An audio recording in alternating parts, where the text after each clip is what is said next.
আমি ফখরুল ইসলাম আলমগীর সাহেবকে পাই একবার ফোন করলেই, এবার না হলেও 25 বার ফোন করছি, পাই নাই।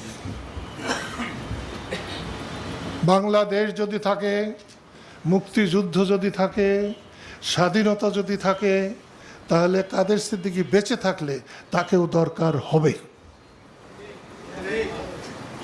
তাহলে এরকম কেন? আমি বেঁচে থাকলে জিয়াউর রহমানের সাথে শেখ হাসিনার লোকজনের যে দূরত্ব, আমি সেটা ঘুচিয়ে দেব।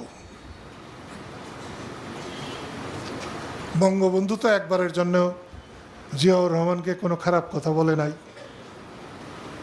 বঙ্গবন্ধু মারা যাওয়ার পরে কেউ যদি বাইর করতে পারে যে জিয়াউর রহমান বঙ্গবন্ধুর সম্পর্কে একটা টু শব্দ করেছে, কোনো খারাপ